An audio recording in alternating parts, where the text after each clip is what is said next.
Hey, it's Chuck.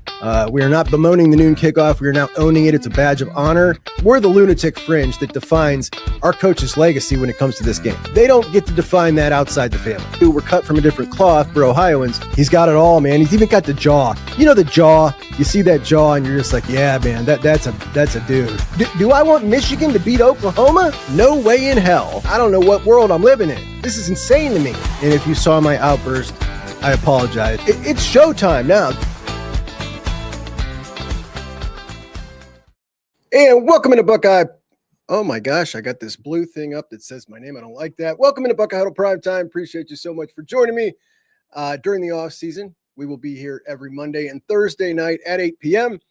On tonight's show, we will get into some things. Mark Pantoni talks Ohio State roster construction philosophy and a little bit about how his job has changed, which I kind of found sad listening to.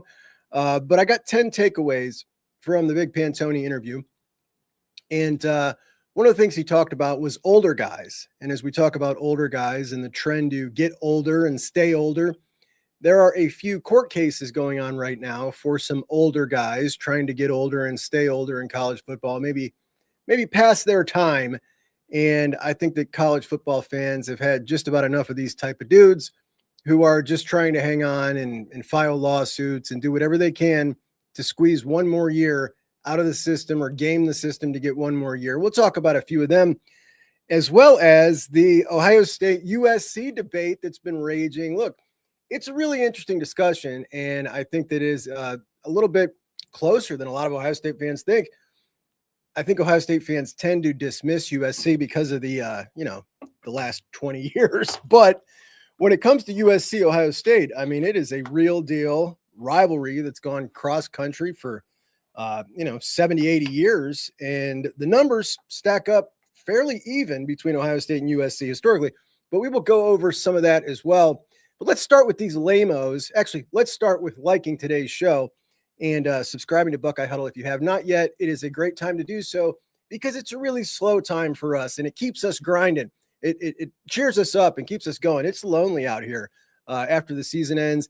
Everybody else is kind of like, all right, I'm going to go watch some shows I haven't caught up on since football. And, those subscriptions and those of you who hang out with us live and comment in the comments section, we do appreciate you all so much. So great time to subscribe. But let's get to the lamos, starting with Tennessee quarterback Joey Aguilar.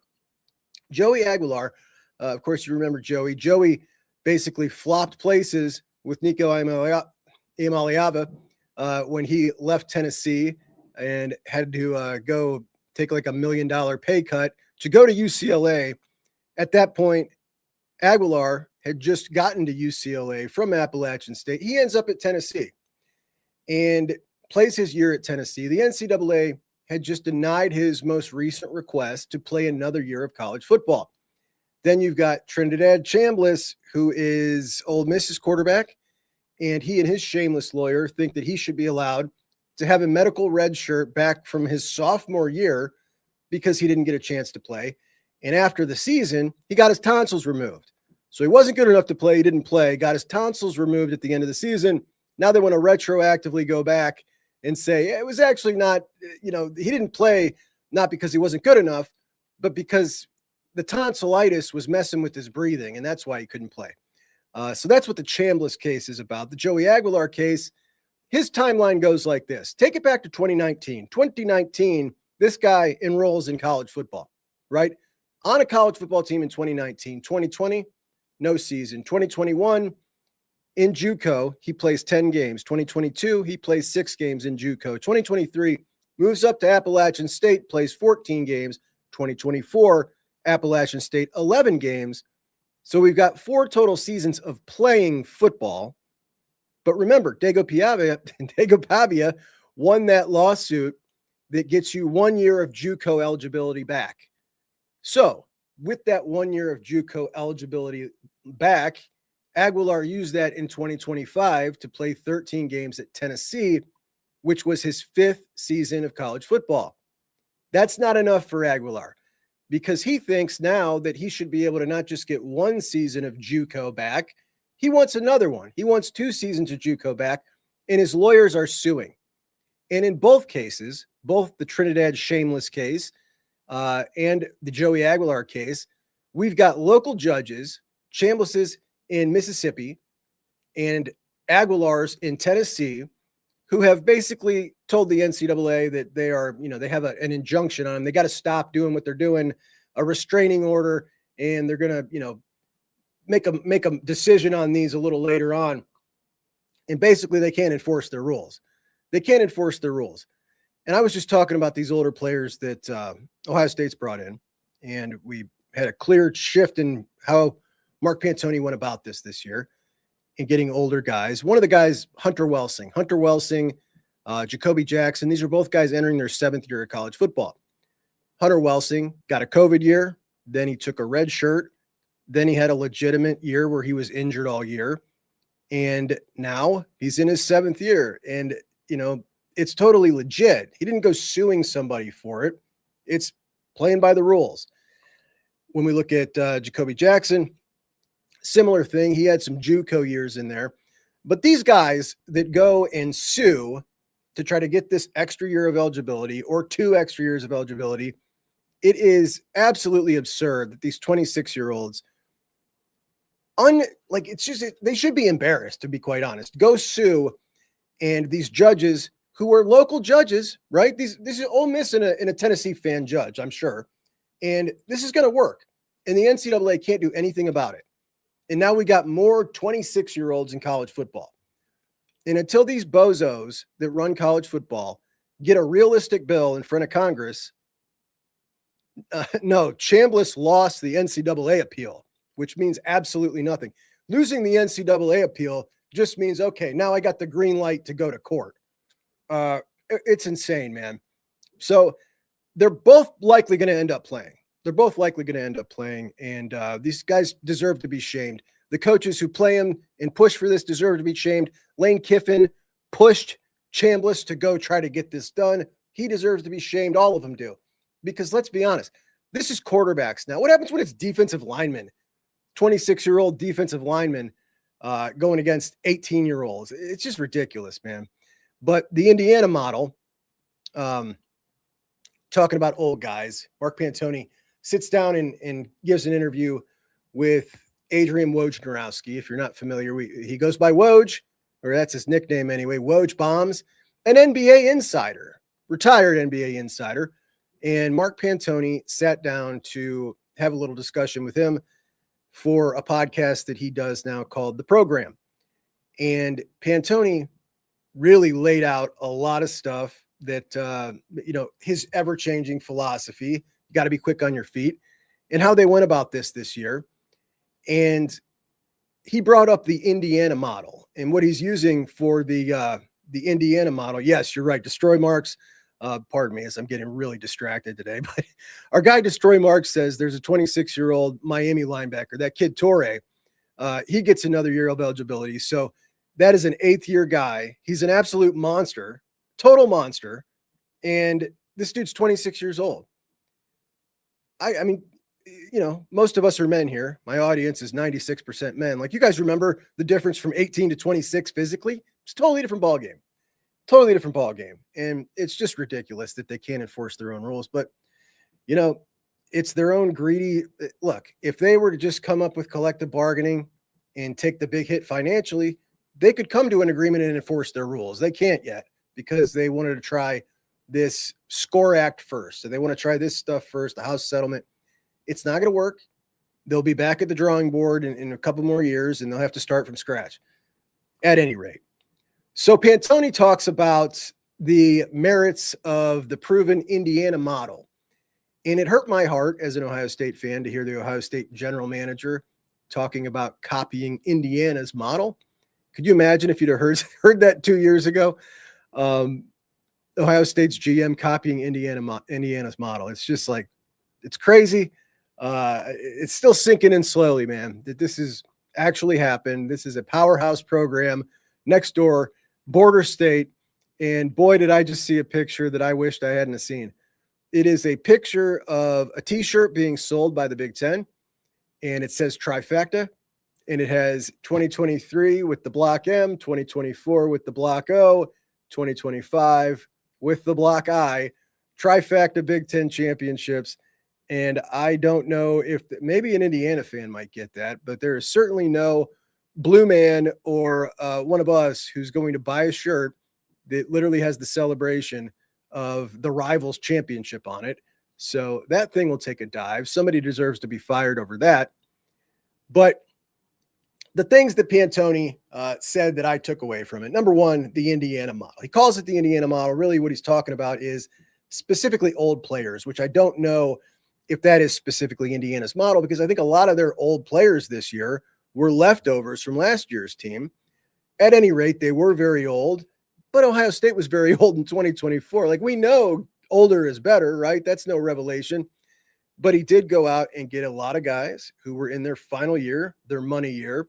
And there's no doubt that that was part of the blueprint, and he has admitted as such. Number two, he said as a general rule, you're going to be overpaying in the transfer portal. And, you know, we used to look at this thing as there was a lot of it, particularly in the spring portal, where it was like trading backups. You know, your backup's unhappy. He goes here. You were paying him $200,000. You get this backup in, and now you got to pay him $275,000, and it's the same damn player that never plays for your team. So overpay in the portal. And number three, you keep the portal for starters because you got to overpay. So a lot of programs who operated early and were bringing in a lot of depth through the portal, Ohio State has wisened up and decided that the portal is not going to be for any kind of depth guys. The portal is going to be for starters, and we're going to use the young guys for depth, whether they're ready or not. And I kind of like that because it accelerates the learning curve, and we get to see earlier whether or not they're going to be guys that can handle it, whether or not they're going to be guys that Ohio State wants to keep around and invest in. And that's great. That also leads us to the number four takeaway, that they had a lot of guys coming in this offseason who felt they deserved a raise because of the market, but who had not contributed anything. Pantoni went on to talk about that. And of course, we talked about this here on the show and over at Chuck on Bucks extensively through that period. Guys like Bryce West, Aaron Scott, who really hadn't done anything on the field, were likely to play a lot in 2026, but they wanted paid like they were going to, like they were the starter already. And what that did was force Ohio State's hand. And now, like, if you're going to make them look at it like that, all right, well, now I got to look at you and look at you against another starter I could potentially get in the portal. And when Ohio State sat down and did that evaluation, in a lot of cases, they chose their guy. In some cases, West, Scott, they chose a portal guy. You know, we look at that as happening to Scott and West, and they're on their way out. But what we don't know is how many guys were in that same situation and Ohio State said, okay, like for instance, and you know, I'm not saying this happened, but let's say if it was Zion Grady or Riley Pettijohn, Ohio State looked at those evaluations and said, okay, it's worth paying this guy, for instance, as he's going to be, you know, elevating. We're going to pay him as such, even though he hasn't shown it yet, but it might not be worth this guy. We saw the guys that went out. Those are the guys that didn't make the cut. So that as well. Also finishing second, because finishing second is not a bad thing anymore. It's a good thing, as guys will double back sometimes on their relationship. And obviously the best transfer we've ever had, Caleb Downs, was a guy that you finished second in his recruitment. And because of things like this, they have increased the number of visits and number of overall guys that they are just kind of recruiting in general to try to just make those additional relationships, which is a great strategy, a lot more work, but they're doing it to get those relationships because they know inevitably a good chunk of those dudes are going to end up at a second school. It's just the odds.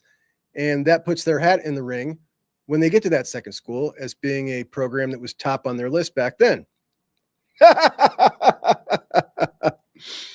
Ethan says the MLB steroid era was actually fun to watch. The NIL stuff gives me gray hair. Love it, dude. Love it. I'm getting more gray hair. I have to cut my hair more and more often to get it off there. The longer it gets, the more it pops, and I get comments about it. It's driving me nuts. And people say that when I first started, I didn't have this gray hair. That was only 2 years ago. All right. Number 6 thing that I took away from Mark Pantoni, treating high school recruiting as a round of job interviews and looking at guys like how engaged is a guy when he's around? How much is he on his phone? How does he interact with his family? And I loved hearing that, man. How does he interact with his family? Dude, if you're disrespectful to your mother, you're not coming to Ohio State. I love it. Number 7, key questions that Mark Pantoni himself used to ask players, like what's your girlfriend's name and what are you into, are now who's your agent and how much is NIL going to matter to you? And this guy went about it, how much his job personally, just his job has changed. And I'm writing an article for this for Buckeye Huddle. But I used to sit here and I used to talk a lot about how different Ryan Day's job is now versus his first 3 years at Ohio State. And if you talk to him in his first 3 years about Ohio State and basically told him, like, well, this is what you'll be doing in 5 years, the guy wouldn't have believed you. His job is so different now, but I don't think anybody's job is as different than Pantoni's when he first started in the field as essentially the pioneer of the field. This guy literally it was his job to be the host, the meet and greet, the buddy, texting guys for 2 years before they got to campus, then keeping up with them every day on campus and keeping that relationship as they went on to the NFL. And now he intentionally keeps everybody at arm's length. He's no longer Mr. Nice Guy. He's kind of the standoffish guy on purpose, and he can't allow himself to develop a relationship because he says it'll affect his review or his evaluation of a guy when he's going to decide, all right, who am I going to spend the most money on?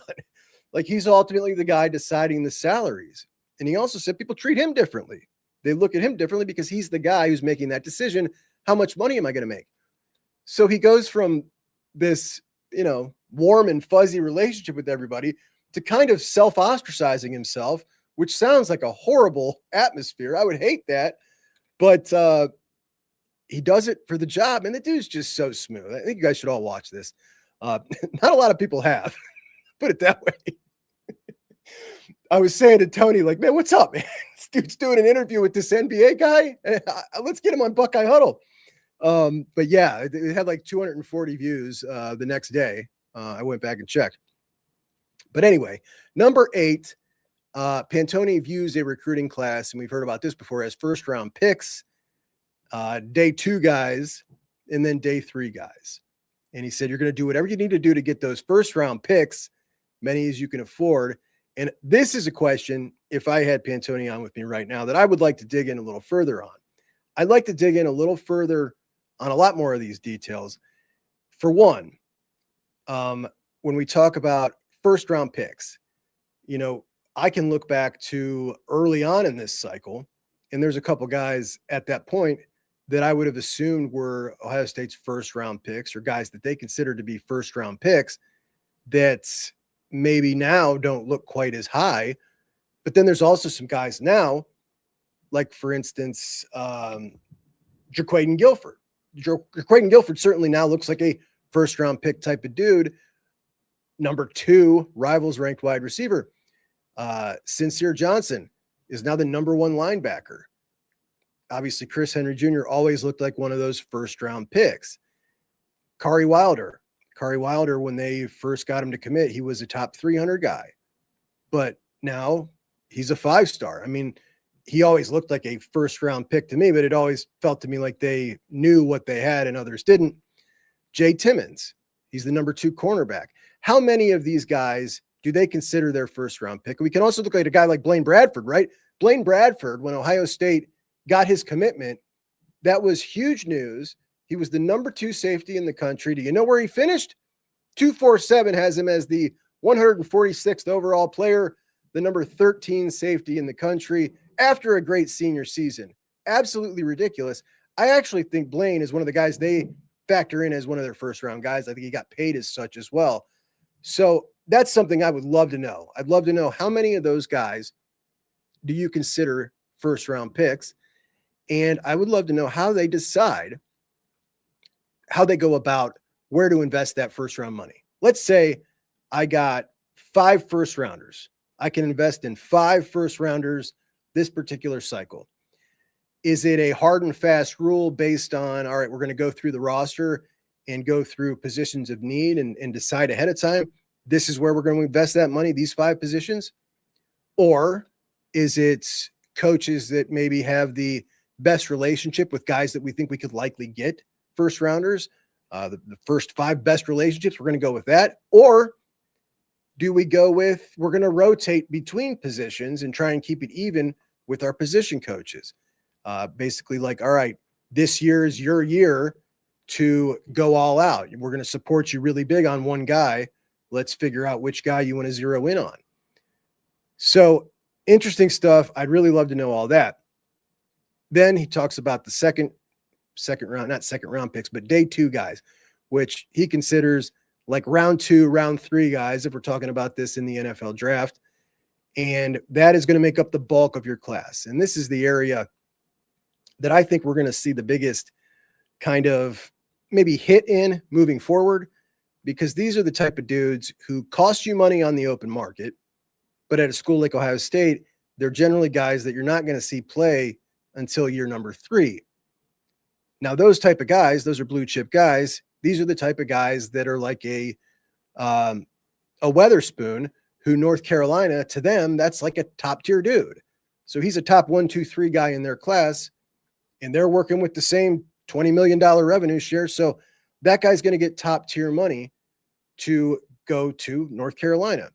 And these are the type of guys that I think we're going to see Ohio State maybe start less and less of those type dudes. So you get the first rounders, you get these guys, the day 2 picks, and then those day 3 free agent guys are the lower end guys that obviously you're hoping you hit on.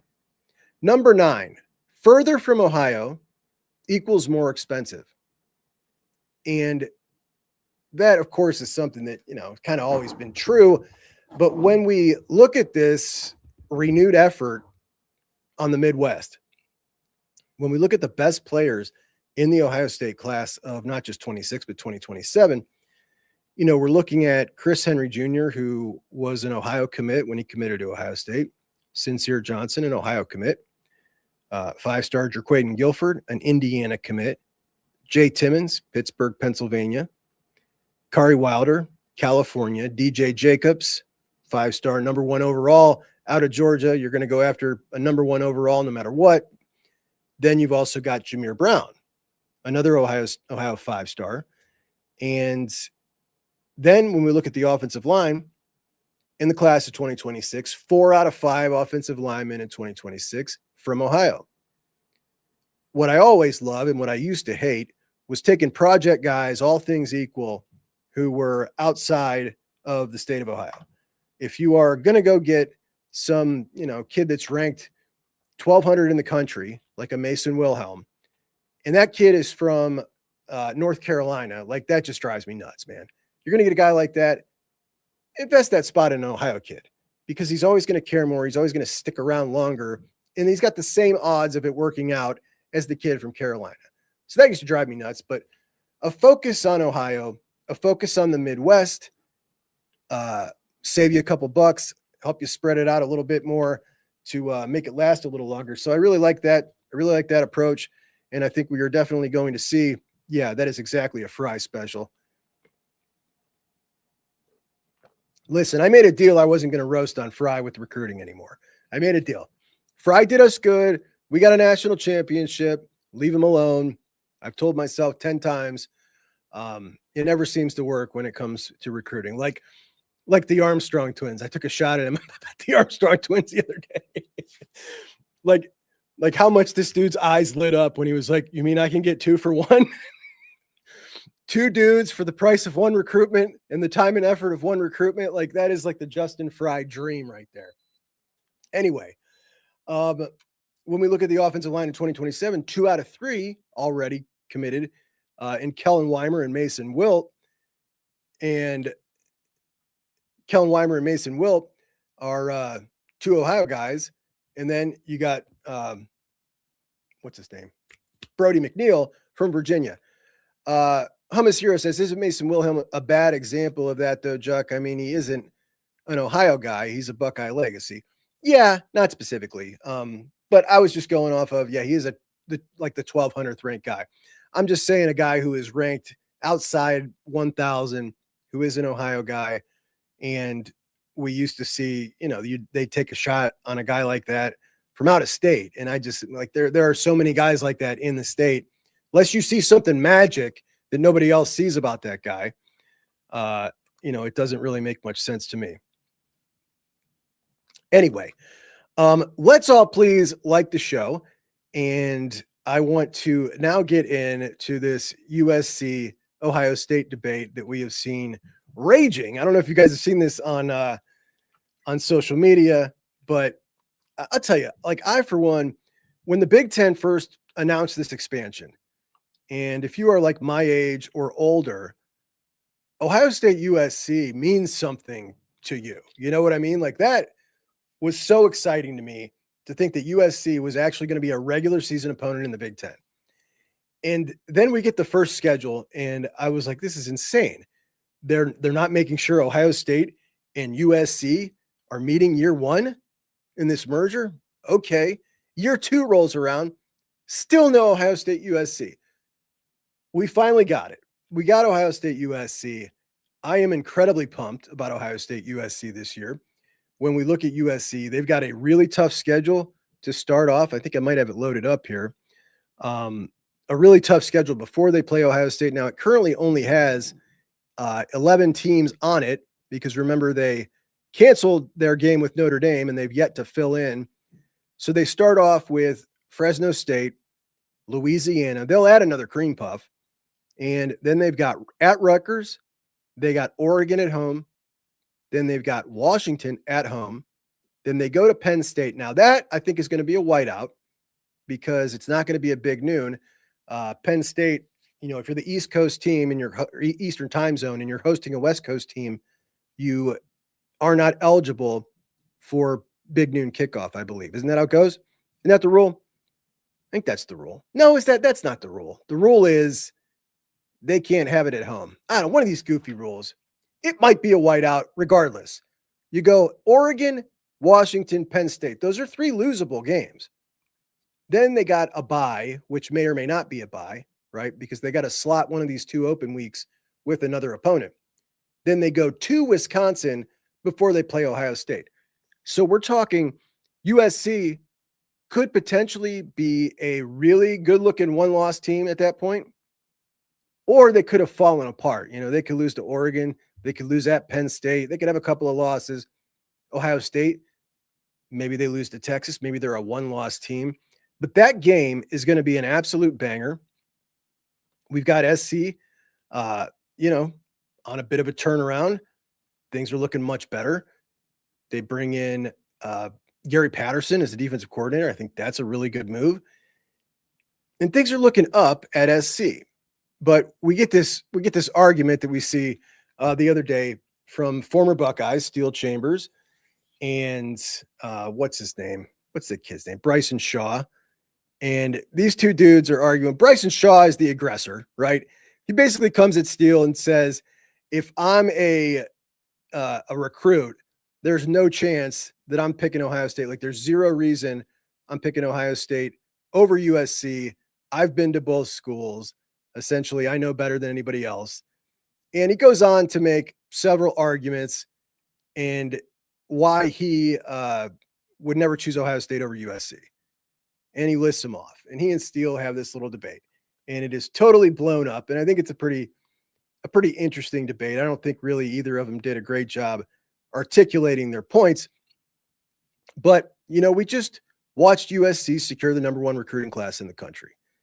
And I think that a lot of Ohio State fans, particularly younger ones who have, they look back and the only thing they think of when they think of USC being good is Reggie Bush, Matt Leinart, and they essentially think like that was it. And I think Steele even said that in the argument. He's like, you guys had Bush and Leinart. SC, obviously, if you're a little older, you understand how dominant SC has been throughout their time. They are obviously a college football blue blood, and we'll go over Ohio State versus SC. But I kind of want to go through the merits of that debate. And I'd love to hear the chat weigh in on that. Bryson Shaw, hell of a lacrosse player. I know that guy, like this dude, the worst defensive player to ever play at Ohio State. I mean, see, this is the thing. I think a lot of people automatically go to this. Like the Bryson thing was orchestrated for clicks. I think that you guys give people too much credit sometimes. Like I really think you give people too much credit for like coming up with some big ruse in it, because if it was orchestrated for clicks, boy, did it work. And I don't give Bryson Shaw that much credit because I listened to him argue a point, and I don't think he's capable of thinking 6 steps ahead like that. I think he absolutely believes what he said, and he's definitely not a fan favorite when he was at Ohio State, certainly not now. But on the other side of the argument, you got Steele Chambers. Steele obviously starts at Ohio State. Both of these dudes from the class of 2019. Steele comes in Tony Alford's room as a running back, gets Henderson and Trey Sermon portal on top of him, moves to linebacker, ends up playing like 1,500 snaps as an Ohio State linebacker. I love when you see a guy switch positions, other side of the ball, and it works out. Like, I think that's really cool. And I think the last time I did a show talking about Steele Chambers was after the 2023 season combine. If you guys remember that one, man, it was awesome. Steele Chambers goes into the combine press conference and they're talking to him about his interviews. And he basically was like, well, I turned it around on them. And they're like, excuse me? You know, they go to have all the interviews with all the different teams. They're sitting there with the GMs and all the brass at every team. And Steele's getting asked questions. And then he turns it around on them. And he says, I asked them a question. What did you ask him? And he says, I asked him, if you're going to go to war and it's going to be you and your 4 animals, any animals of your choosing, versus me and my 4 animals, what 4 animals are you choosing for the war? Which I thought was absolutely hilarious. I thought that somebody was going to fall in love with this guy just based off of that question, that confidence, that sense of humor. And he was going to stick somewhere. Now he hasn't stuck. Back in the UFL and hoping to get another shot. And of course we wish him well.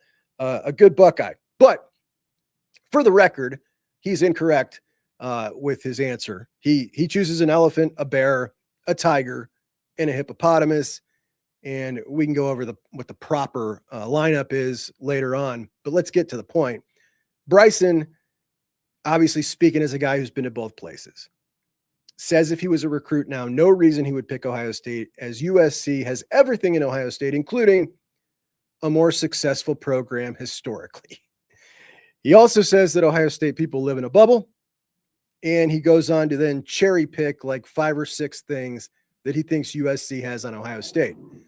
And I'm an Ohio State fan who doesn't live in a bubble, but I do love to debate college football, and I do love to study college football history. And I want to stay first. Like Bryson was the aggressor here. So he wants to get on and make these claims.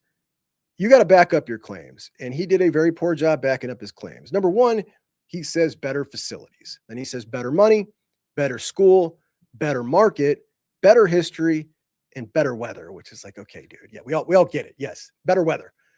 But starting with when he talks about better facilities, like that is something that you would expect out of a guy who was a recruit in 2018 and 2019, right? They're, that's very low down the list of what guys say anymore when they're talking about recruiting.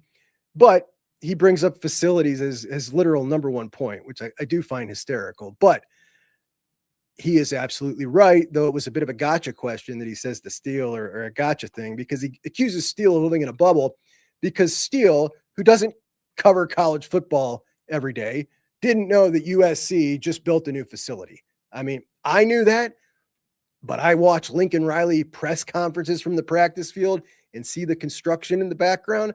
I highly doubt that, a lot of people that don't cover college football knew that. So I think that's a bit of a low blow by Shaw to say you live in a bubble because you didn't know that. But yes, point one to Shaw, USC, who had horrible facilities, worse than Ohio State, built new facilities, beautiful, modern, not the best. And we talk about the Woody. If you were to take a walk through the Woody, you would probably say, man, this is a really nice place. This is awesome. Unless you knew what else was out there. And by comparison, It's not quite as nice. It's certainly not as big. It has what James Laurinaitis said to me as grit, and he likes it that way. He said, I don't want it to feel like a resort. And there's a balance between that, right? But it is definitely too small. It's been through 3 renovations now. It likely needs another one. Keenan Bailey's office a couple years ago was literally a converted mop closet. The team meeting room is too small. Looks like a classroom, a high school classroom. Other teams have like a beautiful auditorium. It looks like a movie theater. And that might be, something that Laurinaitis would say, I don't like that. Right. But you understand, like, that's the wow factor that some people are looking for. But I think by and large, most people are past this, most recruits. The rehab facility has so much equipment packed together so tight you can barely move. It just needs to be bigger. It needs to be bigger. They need to redo it. However, when you walk in and you see that trophy room, you know damn well where you're at, man. You know where you're at. Nobody has a trophy room like that. And I guess ultimately that's what matters the most. But, as much as you'd like to see maybe a new one built, everybody loves the 36 sports. Everybody loves Ohio State having 36 sports. At Alabama, they bitch about having 18. They bitch that Bama football has to pay for 18 sports. That's what most people get upset about. Ohio State's got to fund 36. The football program, when we look at the stadium that's been kind of neglected, and I'm getting way off topic here, neglected for the past 40 years as far as updates that should have been done incrementally so it isn't one huge project now. A lot of that's due to all the other sports. But everybody loves the other sports. So there you have it. But point 1 for Bryson. Number 2, he says the school's better. Now, remember, we're talking about this from a recruit's point of view, a football recruit. Now, U.S. News and World ranks USC number 28, Ohio State number 41. That is a negligible difference when we're talking about thousands of universities. If we're just talking about like a general diploma, which one's more highbrow, right? Which one's the private school that costs twice as much? The type of place that brags about a 10% acceptance rate. It's USC. Of course it is. That's the program where people are going to brag about their diploma. And a small private school versus a major state university that with 2.5 times the student body, it's going to be different. But as far as a major state school ranking 41 in a list like that, that's damn impressive and certainly way different than it was, when I was 14 and 15 years old in high school. And honestly, when we talk about this from a recruit's point of view, this is just a preference thing, right? Like me at 17, I would have been incredibly intimidated at a place with a 10% acceptance rate, while my brother would have loved it. I'd have felt much more comfortable at a place like Ohio State. And the big question here is, as a football recruit, as a football player, which one do you get the most out of your future with, right? And the answer can be both, but the difference is at USC, it only translates to be a huge benefit if you are a football player that goes through USC, if you played on a popular team. Otherwise, you might as well have been playing at UCLA because nobody in LA gives a damn. And this is a constant theme when we're talking about USC. If you are an Ohio State football player, you go to Ohio State, I don't care if it's 20 years later, you open up an insurance agency, a pressure washing company, you want to go get a job anywhere you want, your celebrity in the state of Ohio sets you up forever. You're one of the good guys. You're somebody everybody loves. USC has lost an entire generation of forgotten players that nobody cares. Nobody knows who they are. You see an average former Buckeye, just an average former Buckeye, it's a big deal. Anywhere you see them, people want to take pictures. People invite them to their weddings. No joke. You see a former Trojan in LA, well, you don't really see them because you don't recognize them. That's just what it is. Now, they can reach incredible heights when they're good. Those guys can be really famous, but it's a big gamble. It's a big gamble when you look at a program with 15 years of down football.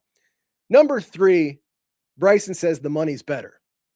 Now, Bryson was clearly talking about money that is being paid to the players.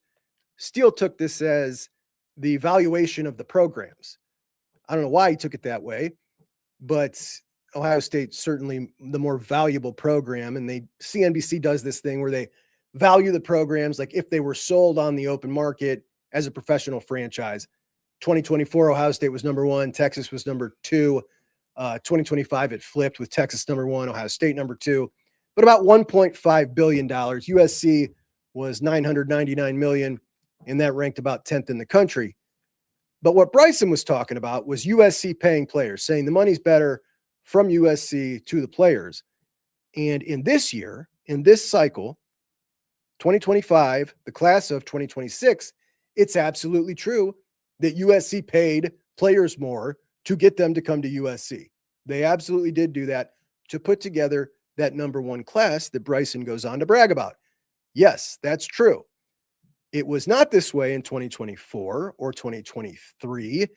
In fact, they had so much issues about it. Like USC fans were going nuts. They were furious about it. They lost their entire class of 2025 that they assembled. Like, does this dude really, does he forget this? Or is he just like purposely not acknowledging that their class of 2025 was loaded and then it all just left, right? Like go pull on a YouTube show from a year ago and you will see a USC YouTube show, the host freaking out. We're USC. Why can't we afford to pay anybody?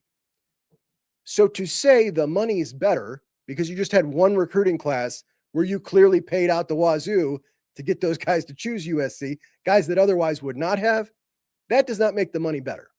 Not at all. In addition to that, they had the number 29 portal class. Did the money run out? Did the money run out after that class? Did they overextend to the 18-year-olds? Because when you combine the transfer and recruiting classes together, Ohio State, number 2 in the country, USC just squeaks into the top 5. So talent acquisition, not better at USC, despite spending more money, according to Bryson. I'd say that's a bad look, man. That's a real bad look. So most definitely this category, a loss for Bryson, but I can't give a point to Steele, unfortunately, because he didn't even argue the point. He went totally off point, talked about the market valuation. All right, number 4, this one's really interesting. Now, the market is better. That is what he says. Shaw says the market's better. And yes, of course, the Los Angeles market is better. National market. That's not what we're talking about here. I mean, we're talking about how does it translate to the college football player? How does it translate to the college football player in third-party deals? Bryson goes on to say later on in a tweet that if Jeremiah Smith was at USC, he would be 10 times bigger of a celebrity.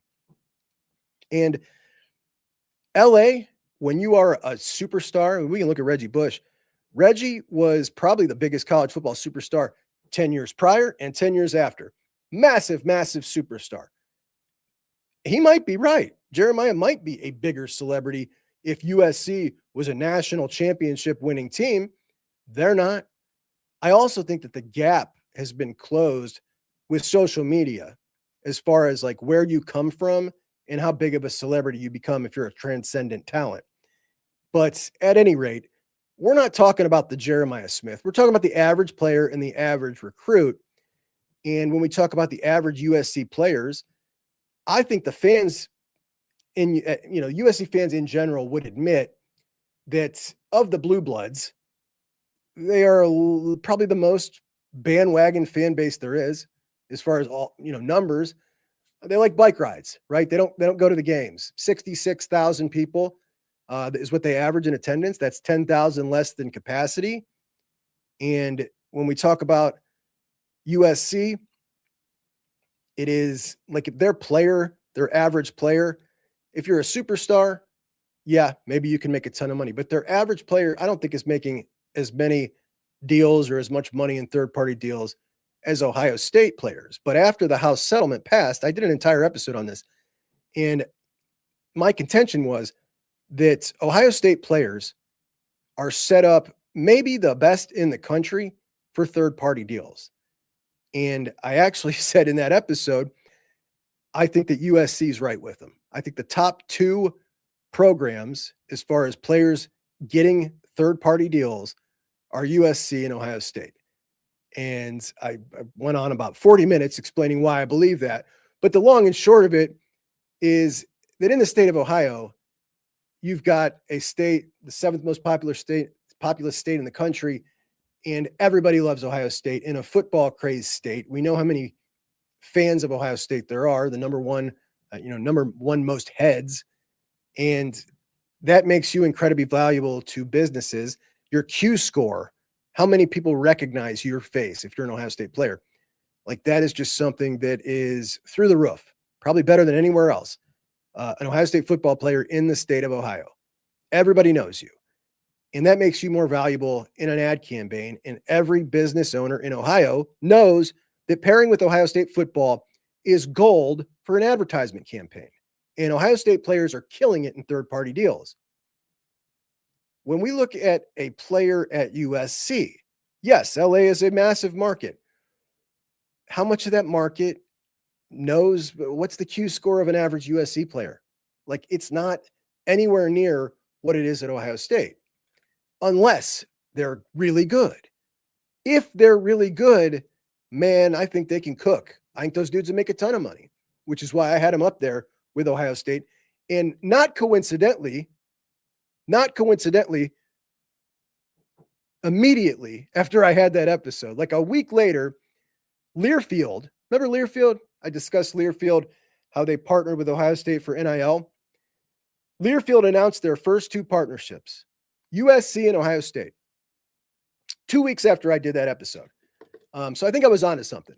I think Learfield absolutely sees that Ohio and Ohio State and USC are uniquely positioned to dominate that third-party market deal, third-party deals for players. They're just the perfect markets for it.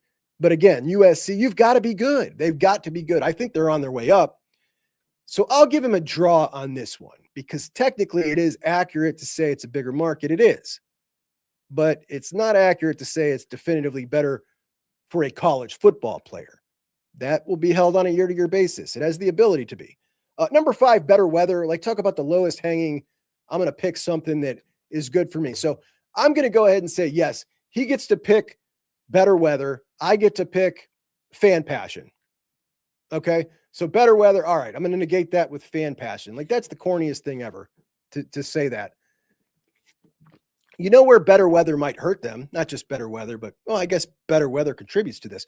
Better weather leads to a more transient population, leads to a lot more people not giving a damn about the local sports, leads to a stadium not being filled, leads to when a recruit goes to a stadium and there's 10,000 empty seats and there's not a lot of passion, they don't want to go there as much. So better weather actually can be a negative. There you go. How you like them apples? Then he brought up Mick Marotti. He said the only thing that Ohio State has on USC is Mick Marotti in that strength department. Now, number one, I think that's fantastic to hear that someone who was at Ohio State, went to another blue blood, thinks that that is so good that this dude's out here talking all this crap, and he says that. That means to me, it's a drastic difference. Drastically better at Ohio State from what he's experiencing at USC, and that makes me feel great. Now, pardon my interruption. Jack says, sorry, just joining. Did you see this stupid Big Ten shirt? I brought it up in the intro, bud. I couldn't believe it. But it was nice for him to point that out. But if he's going to talk about staff, shouldn't he also be saying, like, Ohio State has the better head coach? We could keep going on if we're talking staff, right? All right, number 6, Steele then says, all right, well, who has the better football? And Bryson says, yeah, now recently, but if you look at history, USC is probably better. To which Steele says, I'm done with this whole past. You said that on Twitter. You guys had Leinart and Bush, and that's it. We're talking about right now. I don't want to talk about the past. Now, I don't expect college football players to know a ton about college football history, but I would love it if Ohio State players knew when confronted with a debate like this, that they have carte blanche authority to say they can pull rank on anybody in this department when they want to bring up history. Because I've done an all-time program ranking. It's not much different than most people's when they do it, and it's strictly based in data. Though I do have a favorites list. That's not what my list was. My all-time program ranking was based off of if you and I were to sit down and say, all right, let's pick 12 categories that we can fairly apply to different college football programs that are facts, and we can rank them with 12 categories that we think other people would agree. Like, for instance, all-time winning percentage. I think everybody would agree that is something that we could rank programs with. Most NFL draft picks, most weeks at number 1 in the AP poll, things of this nature. And in each category, I ranked each program. For instance, most national championships, Alabama number 1, right? Okay, Alabama number 1 in that category. What you would love to be is number 1 in every category. So when you add it all up at the end, you're looking for the lowest number. And if you go and you do that, I had it ranked 1 to 12. And USC, and I actually found this later on. There's a site you can pull up, and it has a lot of these same things that I ended up using. But this is Ohio State versus USC in these 12 major categories that they have. One of these categories that they have is absolutely ridiculous, and it's one of the ones that USC gets the nod for. They have a square here filled out for USC for claimed national championships. So they claim 11. They have 9 recognized, which Ohio State and USC are tied with, and somehow they get a nod for claiming 2 that nobody else recognizes. So really, when we look at this, we've got 8 boxes for Ohio State to 2 for USC. However, it's certainly not a bloodbath. Look at the numbers. When we look at Ohio State's numbers, there's not a single number in any one of these categories. There's 1 that's outside the top 5. There are 3 that are number 1 and 3 that are number 2, 4 that are number 2. That's insane. And Ohio State, by the way, beats every single program in the country when you pull these stats up, when you rank these. They beat Alabama. They beat everybody. Now, when we look at SC's numbers, I mean, unbelievable program. Ridiculous history.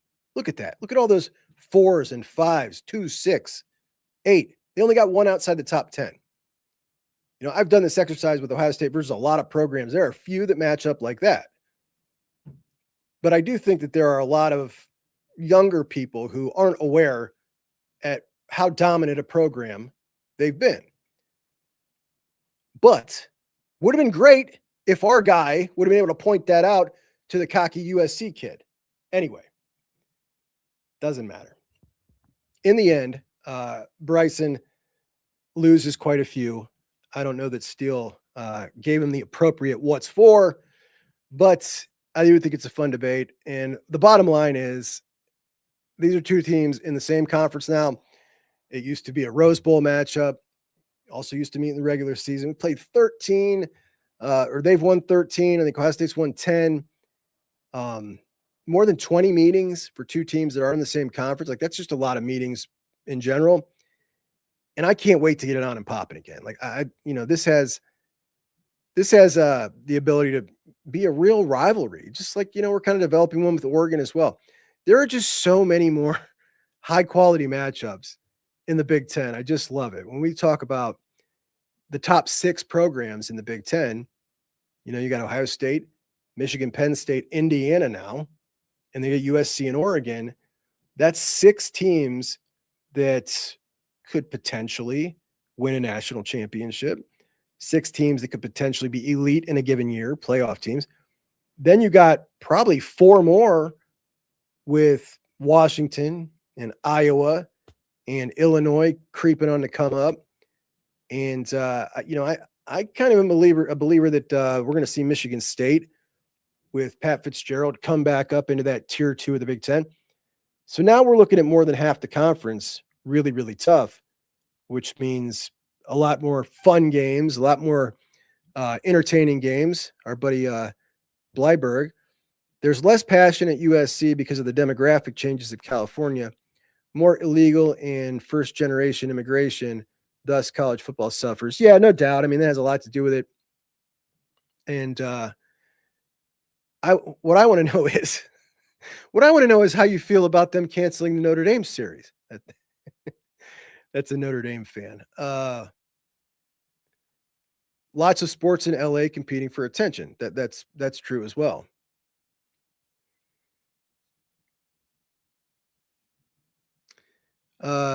Tack the Blue says, given the new proven portal model. USC just screwed themselves with this class of 2026. Destroy Mark says the money has to be better at USC. The money has to be better at USC. All the tax and cost of living is insane, which is also a very good point. They got to pay quite a bit extra to make up for that. Oh, geez, here we go. Here's my Notre Dame guy. This is quintessential Notre Dame right here. Both schools have online classes, so they're both a joke in terms of education. There we go. Spoken like a true Irishman. That's how you know it's a Notre Dame guy.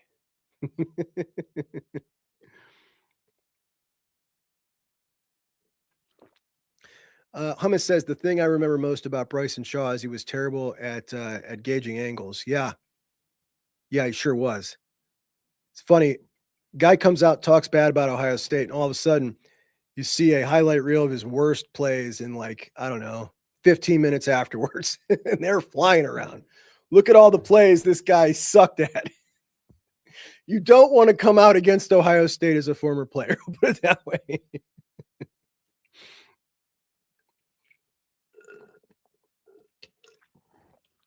Anyway, all right, friends.